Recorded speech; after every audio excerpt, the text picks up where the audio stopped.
ओम श्री कृष्णाय परमात्मने नमः। यत्रो परमते चित्तं निरुद्धं योगसेवया यत्र चैवात्मनात्मानं पश्यन्नात्मनि तुष्यति। भगवान श्री कृष्णர் தியானத்தின் பயனை தியானத்தினால் ஏற்படும் நன்மையை சொல்ல தொடங்குகிறார்.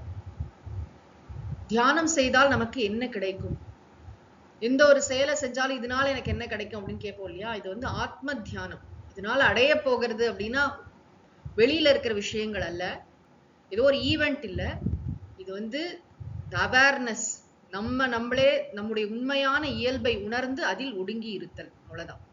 இங்க பகவான் என்ன சொல்கிறார், எத்திரனா எப்பொழுது, யோக சேவையா நிருத்தம் சித்தம். நிருத்தம் சித்தம்னா நன்றாக நெறிப்படுத்தப்பட்ட, பண்படுத்தப்பட்ட, ஒழுங்குபடுத்தப்பட்ட சித்தம். சித்தம்னா உள்ளம், மனமானது. மனசுல கச்சமுச்சான எண்ணங்கள் இல்ல.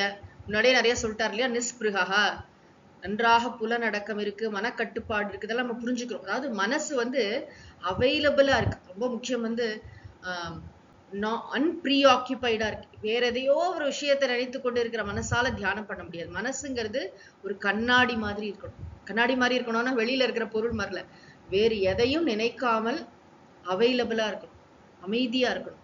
மன அமைதி, அதுதான் வந்து நிருத்தம். நம்ம நெறிப்படுத்தப்படுறதுன்னா கஷ்டப்பட்டு ஃபோர்ஸ்ஃபுல்லா பண்ற விஷயம் அல்ல. சுவாமிஜி எப்பயுமே சொல்லுவாங்க, சப்ரஸ் பண்ணக்கூடாது, ஓவரா எக்ஸ்பிரஸும் பண்ணக்கூடாது, சப்ளிமேட் பண்ண தெரியணும். சப்ளிமேட்னா என்ன, உயர்ந்த இந்த மெய்ப்பொருள் பற்றின விஷயத்தை சொல்ல சொல்ல சொல்ல மனம் அடங்க தொடங்கும். மெய்ப்பொருளை கவனிக்க கவனிக்க மனம் தானாக அடங்கும். எத்திர நிருத்தம் சித்தம், அதாவது எப்பொழுது இந்த நெறிப்படுத்தப்பட்ட உள்ளமானது, எப்படி நெறிப்படுத்தினோம், யோக சேவையா நிருத்தம் சித்தம். யோக சேவையா, யோகம்னா தியானம், யோக சேவையான தியான அபியாசத்தினால், பயிற்சியினால். சேவான்னு சொல்றார். உலகத்துல நம்ம நிறைய சேவை பண்ணணும், எல்லாருக்கும் உண்மையிலே நம்ம செய்யக்கூடிய உயர்ந்த சேவை என்ன தெரியுமா, நம்ம மனதை சரியாக கையாண்டு மனதை வந்து அமைதிப்படுத்தி நம்ம வந்து மெய்ப்பொருளை உணர்கிறோம் இல்லையா, அதுதான் பெரிய சேவை. இந்த தியானம்ங்கிற பயிற்சியே இங்க பகவான் யோக சேவையான்னு சொல்றார். எத்திர யோக சேவையா நிருத்தம் சித்தம் உபரமதே. உபரமகன்னு சொன்னா இளைப்பாறுதல், ஹவாட அப்படின்னு ரிலாக்ஸ்டா இருக்கிறது. நம்ம எங்க ரிலாக்ஸ்டா இருப்போம்னா நம்முடைய வீட்டுல அட் ஹோமா இருக்கே அப்படின்னு சொல்றோம் இல்லையா, எதை பத்தியும் யோசிக்காம நம்மளா இருக்கிற இடம்னு சொல்றோம் இல்லையா, வீடு. அதனாலதான் மோட்சத்துக்கு இன்னொரு பேரே வீடு. இப்ப நம்முடைய உண்மையான ஸ்வரூபத்தை அறிந்து அதில் நிலைத்திருக்கும் பொழுது ஏற்படுவதுதான் உண்மையான இளைப்பாறுதல். உபரமதே, எப்பொழுது உள்ளமானது தியானத்தினால் நன்கு நெறிப்படுத்தப்பட்ட உள்ளமானது பரம்பொருளில் இளைப்பாறுகிறதோ, அப்படின்னா என்ன, அப்படியே மனசு ஒடுங்கி போயிருக்கு. தூக்கத்துல எப்படி ஒடுங்கி போயிருக்கு இல்லையா, அது வந்து இயற்கையா தூக்கத்துல ஒடுங்கி போறது. ஆனா தியானத்துல செயற்கையா தான் பண்றோம். ஆனா இது புத்துணர்ச்சியை அளிக்கிறது. இந்த தியானம் பண்ணும்போது கொஞ்ச நேரம் மனசே இல்லாம மனசு அப்படியே மெய்ப்பொருள்ல ஒடுங்கி, மெய்ப்பொருள்ல என்ன, எண்ணில், தூய உணர்வாகிய எண்ணில் ஒடுங்கி இருக்கிறது. உணர்வில் ஒடுங்கி இருக்கிறது உள்ளம். அப்ப வந்து தாட்னு சொல்றது எண்ணங்களே எழாம அப்படியே இருக்கு. ஆனா வந்து ஃபுல்லி கண்ணை திறந்து பார்த்துட்டு இருக்கோம். ஆனா எதுவுமே கண்ணை திறந்தோ கண்ணை மூடிக்கொண்டோ, இங்க பகவான் சொல்றது கண்ணை மூடிக்கொண்டு செய்கின்ற தியானம் தான். அந்த தியானத்துல மனசு இருக்கு, ஆனா மனசுல எந்த விதமான எண்ணங்களும் எழவில்லை. அந்த ஒரு கிறிஸ்டல் கிளியரா இருக்கிற அந்த வாட்டர் பார்ப்போம் இல்லையா, அந்த தண்ணி, பெரிய நீர்நிலை, ஒரு ஏரி, அதுல வந்து அலைகள் இல்லாத மாதிரி, அந்த மாதிரி இந்த மனம் வந்து எப்பொழுது தியானத்தினால் நன்கு நெறிப்படுத்தப்பட்ட உள்ளமானது மெய்ப்பொருளில் ஒடுங்குகிறதோ, அப்புறம் என்ன சொல்றார், மேலும் எத்திர ஆத்மனா ஆத்மானம் பஷ்யதி. வார்த்தையெல்லாம் ஆத்மனா ஆத்மானம், தன்னில் தன்னை கண்டுகொண்டு.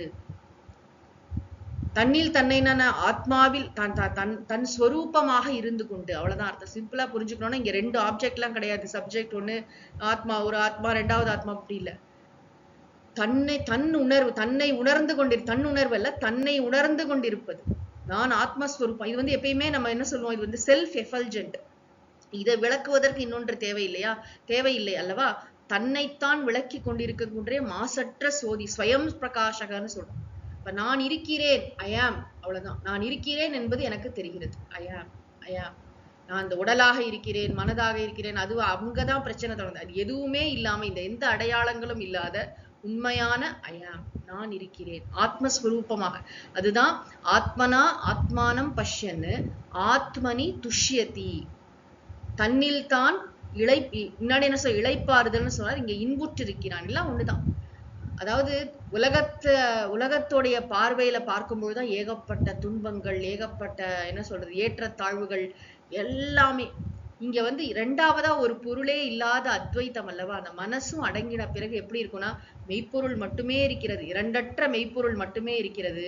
இப்ப இதோட நம்ம இந்த ஸ்லோகம் வந்து பாதியில் நிற்கிறது. தம் யோக சங்கீதம் வித்யாத் அப்படின்னு ஒண்ணு பின்னாடி வரக்கூடிய ஸ்லோகத்தை நம்ம இங்க சேர்த்துக்கணும். இதனை தியானத்தின் பயன் என்று அறிக.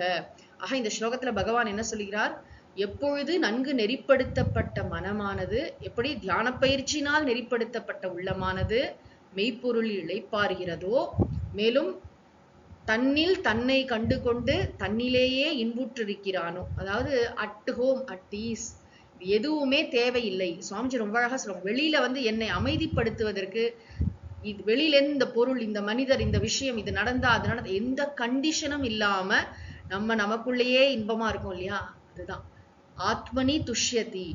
எதுவுமே தேவையில்லை. ஆக்சுவலா நம்ம உண்மையிலே சந்தோஷமை, நம்ம உண்மையிலே ஆனந்த ஸ்வரூபமாக தான் இருக்கிறோம். அது தெரியாததுனாலதான் இத்தனை அவஸ்தை. அப்ப எந்த கண்டிஷனும் இல்லாம எதுவும் இல்லாம ஆனந்த ஸ்வரூபமாக தன்னை தான் உணர்ந்து இன்புற்று இருக்கிறான். இதை தியானத்தின் பயன் என்று பகவான் சொல்கிறார். ஓம் சாந்தி சாந்தி சாந்தி. ஹரி ஓம் தத் சத். சர்வம் ஸ்ரீ கிருஷ்ணார்ப்பணமஸ்து.